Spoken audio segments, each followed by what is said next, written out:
सुबह से मीडिया के अलग अलग माध्यमों में एक खबर तैर रही है, प्रकाशित है, प्रसारित है, प्रचारित है कि भूपेश बघेल और उनके पुत्र चैतन्य बघेल की ओर से सुप्रीम कोर्ट में जमानत याचिका दाखिल की गई है, जिस पर सोमवार को यानी 4 अगस्त को सुनवाई है।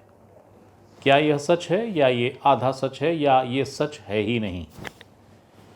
इसके साथ साथ ये भी महत्वपूर्ण है कि ये जान लिया जाए कि किन व्यक्तियों के कलमबंद बयान होने की खबरें हैं डीएमएफ से जुड़े हुए मामले में, कोल के मामले में और आबकारी के मामले में। इन सब का समुच्चय क्या है, ये सूचनाएं जो आई हुई हैं इनका अर्थ क्या निकलता है, यही सब बताने आपके सामने हाजिर हुआ हूँ। नमस्ते, मेरा नाम है याज्ञवल्क्य। तो सबसे पहले संक्षेप में ये समझ लीजिए कि भूपेश बघेल और चैतन्य बघेल की ओर से सुप्रीम कोर्ट में जो याचिकाएं दायर की गई हैं, उन याचिकाओं का जमानत से कोई लेना देना नहीं है। वे जो याचिकाएं हैं उनकी कुल संख्या है 3। ये तीनों ही याचिकाएं अलग अलग तारीखों पे सुप्रीम कोर्ट में दायर की गई हैं। मूलतः इन याचिकाओं को अगर आप समझना चाहें बहुत सारांश में, तो उसको यूँ समझिए कि संविधान का एक अनुच्छेद है 32।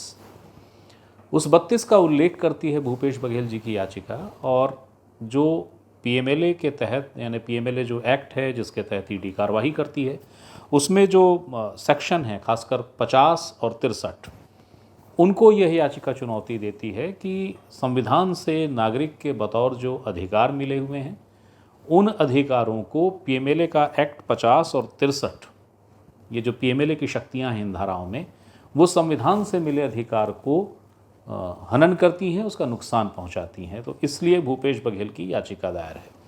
जहां तक चैतन्य बघेल की याचिका का विषय वस्तु है, तो वो विषय वस्तु भी वही है। वो ईडी की जो कार्रवाई हुई है, जिस तरीके से ईडी ने कार्रवाई की, उन पूरी कार्रवाई के विधिक स्वरूप को चुनौती देती है वो याचिका, और उस पर भी संरक्षण और मार्गदर्शन मांगती है। अगर आप उस पूरी तीनों याचिकाओं को पढ़ेंगे जो सुप्रीम कोर्ट में दायर की गई हैं, जिस पे सोमवार को सुनवाई है, उन याचिकाओं में कहीं पर भी यह शब्द नहीं है कि जमानत दे दी जाए। यूँ भी जमानत की जो प्रक्रिया होती है वो एक सामान्य व्यक्ति भी जानता है कि जिस न्यायालय का मामला होगा, जैसे ईडी का मामला है तो ईडी की एक स्पेशल कोर्ट है, एसीबी का मामला है तो एसीबी की एक स्पेशल कोर्ट है जो रायपुर में ही संचालित है। यदि कोई व्यक्ति ईडी या एसीबी का अभियुक्त है तो सबसे पहले उसको वहाँ पेश होना होगा, या कि अगर कोई अग्रिम जमानत की याचना करता है तो वह कोर्ट को यह बताएगा कि आखिरकार क्यों वो ये याचना कर रहा है, उसे क्या भय हो गया है, या उसे एक ऐसी कौन सी आशंका है कि एजेंसियाँ उसे गिरफ्तार करेंगी। तो वो पहले वहाँ जाएगा उस स्पेशल कोर्ट में। यदि वहाँ से उसे राहत नहीं मिलती है तो वो हाई कोर्ट जाएगा। हाई कोर्ट से राहत नहीं मिलती है तब वो सुप्रीम कोर्ट जाएगा। ये प्रक्रिया अग्रिम जमानत के लिए भी है, ये प्रक्रिया नियमित जमानत आवेदन के लिए भी है। तो इस मूल बुनियादी परिचय के साथ, जो कि सभी जानते हैं, मैं उसे याद दिला रहा हूँ आप लोगों को कि ये व्यवस्था कहीं नहीं है। अगर आप चैतन्य बघेल, जो कि इस समय ईडी की कस्टडी में हैं, केंद्रीय जेल रायपुर में हैं, उनकी ओर से कोई जमानत याचिका रायपुर के किसी कोर्ट में नहीं है, ईडी स्पेशल कोर्ट में नहीं है। जब ईडी स्पेशल कोर्ट में ही जमानत याचिका नहीं है तो आगे का सवाल नहीं उठता। भूपेश बघेल जी की ओर से कोई जमानत याचिका अग्रिम नहीं है रायपुर स्पेशल कोर्ट में, न ईडी के न एसीबी के।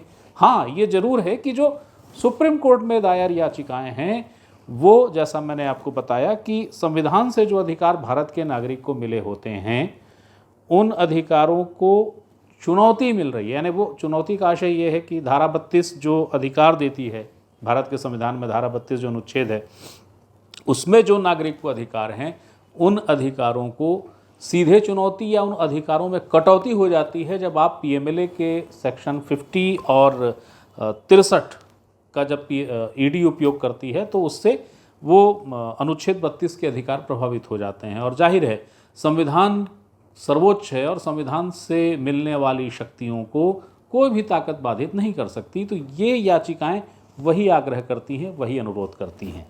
बहरहाल, इसके अलावा एक महत्वपूर्ण अपडेट जो निश्चित तौर पे भूपेश बघेल जी के लिए कानूनी जटिलताओं को बढ़ाता है। वो अपडेट भी आपको मैं दिए देता हूँ। बीते 17 जुलाई को रायपुर के जेएमएफसी कोर्ट में जो कामिनी वर्मा जी की कोर्ट है, उस कोर्ट में एक बयान दर्ज हुआ है। ये बयान उस व्यक्ति की ओर से दर्ज कराया गया है जो ईडी और एसीबी दोनों ही के कोल मामले में अभियुक्त है। ये सूचना है। आप कहेंगे कि इसकी पुष्टि बता दीजिए, तो हम पुष्टि करने लायक स्थिति में वैसे नहीं है कि अगर आप कहें कि हमें कागज़ दिखाइए तो नहीं, हम कागज़ नहीं दिखा सकते। मतलब आप ऐसे समझिए कि भारत में कई लोगों से जैसे कागज़ मांगा जा रहा है वैसे कागज़ हम नहीं दिखा सकते, पर सूचना इस कदर पुष्ट है कि हमें आपको बताने में कोई दिक्कत नहीं है। तो वो बयान दर्ज कराया गया है। सूचनाएं ये भी कहती हैं कि बयान एक का नहीं बल्कि 2 या कि 3 का दर्ज हुआ है, अलग अलग तारीखों को। एक की हमारे पास तारीख है, कोर्ट का नाम है, वो हमने आपको बता दिया। ये जो बयान दर्ज कराए गए हैं, इन बयानों में जो तथ्य बताए गए हैं वो तथ्य कानूनी रूप से परेशान कर सकते हैं भूपेश बघेल को। न सिर्फ भूपेश बघेल को बल्कि कांग्रेस पार्टी के शीर्षस्थ नेताओं को भी, और कांग्रेस पार्टी छत्तीसगढ़ के तत्कालीन कोषाध्यक्ष तक भी पहुंचने की व्यवस्थाएं, अगर उस बयान के जो अंश हैं अगर आप उसको देखें या जो हमारे पास आए हैं अगर उनको हम देखें तो समझ आता है कि ये बयान नई कानूनी मुसीबत में फंसा रहे हैं। मसलन जो पूरा बयान है उसको यूं भी समझिए, उसकी गंभीरता को, कि ये बयान किसने दिया है। ये बयान उसने दिया है जो कोल मामले में अभियुक्त है, पूर्व से ही अभियुक्त। उस घटनाक्रम के बारे में और विस्तार से जानकारियां न्यायालय को दे रहा है, जो कि एजेंसियों को दिया जाएगा। एजेंसियों के लिए ही वो बयान है, और उस बयान में वह इकबालिया बयान आप मान लीजिए कि वो सारे अपराध को स्वीकारता है, और उस अपराध में अन्य जो सहभागी लोग हैं उनकी जानकारी को सार्वजनिक कर रहा है, न्यायालय को बता रहा है और न्यायालय के जरिए एजेंसियों को बता रहा है। तो वो जो जानकारी है, उस जानकारी में महत्वपूर्ण बिंदु ये हैं कि एक जगह वो बयान में बताता है वह व्यक्ति कि इनकम टैक्स की जब रेड पड़ने वाली थी छत्तीसगढ़ में भूपेश शासनकाल में, उस रेड के ठीक पहले सौम्या चौरसिया ने अपने पास जो उनके पास नकदी थी, जो उनके पास ज्वेलरी थी, उसको हटा दिया, और उस माध्यम से, जिस माध्यम ने बयान न्यायालय में दिया है, उस माध्यम से, उस व्यक्ति के माध्यम से वह राशि और वह गहने या स्वर्णाभूषण सूर्यकांत तिवारी तक पहुंचाए। सूर्यकांत तिवारी ने उसमें से एक बड़ी रकम जो है, या करीब करीब पूरी रकम, हवाला के माध्यम से अंतरण कर दी। गहने और कुछ अन्य राशियां एक अन्य व्यक्ति हैं लक्ष्मीकांत तिवारी, जिनके निवास से बरामद हुई, एक बड़ी राशि वहाँ से भी बरामद हुई। और वो बयान ये कह रहा है कि ये जो राशि और ये जो स्वर्णाभूषण थे ये सौम्या चौरसिया के घर से लाए गए थे। इसके अलावा वो बयान ये दावा करता है कि सूर्यकांत तिवारी जो थे, या कि जो हैं, थे नहीं, गलत शब्द हो जाएगा, सूर्यकांत तिवारी जो हैं, जो इस समय कोल और डीएमएफ के मामले में सेंट्रल जेल रायपुर में निरुद्ध हैं, उनको और विस्तार से उनकी भूमिकाओं को बताता है ये बयान। और ये भी बताता है कि सिर्फ कोयला और डीएमएफ नहीं था जिससे घोटाला हुआ, जिससे आय अर्जित हुई, अवैध काली कमाई अर्जित हुई, कई अन्य स्रोत थे जिनसे कि काली कमाई अर्जित होती थी। जो बयान के हमारे पास अंश हैं, हम फिर बता दें, ये सूचना स्रोत के आधार पे है, मगर हम मानते हैं कि ये स्रोत विश्वसनीय है और इसीलिए खबर के रूप में आपके सामने इसको ला रहे हैं जोड़ के। जो बयान उसमें है वो बड़ा दिलचस्प है, जो सूर्यकांत तिवारी का ब्यौरा देता है, मैं उसे पढ़ रहा हूँ। सूर्यकांत तिवारी को तत्कालीन मुख्यमंत्री भूपेश बघेल और सौम्या चौरसिया का पूर्ण समर्थन और संरक्षण हासिल था। वो शासन की छाया सत्ता के रूप में कार्य करते थे, शासन की छाया सत्ता, और विभिन्न विभागों जैसे डीएमएफ, कोल, परिवहन और जीएसटी पर उनका प्रत्यक्ष नियंत्रण था। इन विभागों से न केवल सूर्यकांत तिवारी अवैध वसूली करते थे, बल्कि अधिकारियों की पदस्थापना तक पर अंतिम निर्णय उन्हीं के माध्यम से लिया जाता था। सूर्यकांत तिवारी को लेकर ये एक और ब्रीफ आता है इसमें कि सूर्यकांत तिवारी का आदेश यानी भूपेश शासनकाल में सूर्यकांत तिवारी का औरा क्या था। सूर्यकांत तिवारी का औरा ऐसा था कि उसका जो आदेश था वो शासन तंत्र में मुख्यमंत्री के आदेश के समकक्ष माना जाता था और किसी भी अधिकारी या किसी भी कर्मचारी की ये हैसियत नहीं थी कि वो सूर्यकांत तिवारी के दिए गए कार्य जो कि निर्देश की तरह होते थे उसमें हस्तक्षेप कर दे। उसका प्रभाव इतना व्यापक था सूर्यकांत तिवारी का कि वो जिलों में कलेक्टरों की पदस्थापना खुद सिफारिश करके करा लेते थे सूर्यकांत तिवारी। सूर्यकांत तिवारी को लेकर यह बयान यह बताता है कि वो स्वयं को एक व्यवसायी या बिचौलिया के रूप में नहीं बल्कि सत्ता के केंद्र में स्थित एक निर्णयकर्ता के रूप में स्थापित कर चुके थे और उसी रूप में अपने आप को वो प्रचारित भी करते थे और उसी रूप में प्रचारित थे भी। इसके अलावा जो उस बयान में अहम चीज़ें हैं वो भी और महत्वपूर्ण हैं। ये बयान ये बताता है कि जो अन्य विभाग, फिर बता दूं, सिर्फ कोयला नहीं, डीएमएफ नहीं, अन्य विभागों से भी जो राशि उगाही की जाती थी उसका खर्च कैसे होता था, इस बयान में इसका भी उल्लेख है। ये बयान यह बताता है कि जो राशि आती थी उसमें से अपना हिस्सा सूर्यकांत और सौम्या रख लेते थे। उसके अलावा कुछ नियमित खर्चे थे। वो नियमित खर्चे क्या थे? तो नियमित खर्चे में एक अहम खर्चा ये था कि विधायकों को मासिक खर्च दिया जाता था। वो विधायक कौन थे इसका ब्यौरा उपलब्ध नहीं है, हो सकता है उस बयान में हो पर हमारे पास नहीं है। और जो शेष बची राशि थी यानी विधायकों को नियमित खर्च देना और उसके अलावा कई और जो खर्चे होते हैं उन सबको मैनेज करने के बाद जो शेष राशि होती थी, ऐसे संकेत हैं कि वो कांग्रेस भवन में किसी व्यक्ति विशेष को दी जाती थी। बयान में इस बात का भी उल्लेख है कि एक बड़ी राशि, बहुत ह्यूज अमाउंट है, वो भूपेश बघेल जी को भी दी जाती थी सीधे। तो अब ये बयान हुए हैं और ऐसे बयान हुए हैं कुल मिला के 3। इन बयानों को जो हमारे पास सूचना है, इन बयानों का इस्तेमाल या उपयोग बहुत जल्द होने वाला है। जो बयान हैं वो कोयले से जुड़े हुए हैं, जो बयान हैं वो आबकारी से जुड़े हुए हैं, जो बयान हैं वो डीएमएफ से जुड़े हुए हैं। तो कोयला, डीएमएफ और आबकारी, ये 3 इनसे जुड़े वो बयान हैं जो अभियुक्तों से ही लिए गए हैं। उन्होंने कोर्ट में दिया है बयान। अब कोर्ट में उन्होंने स्वेच्छा से दे दिया या एजेंसियों की कोई अपनी हुनरमंदी है, कलाकारी है, ये हमें नहीं पता। 3 बयानों की सूचना है जिसमें से एक बयान के कुछ अंश हमारे पास थे जो हम आपको बता रहे थे।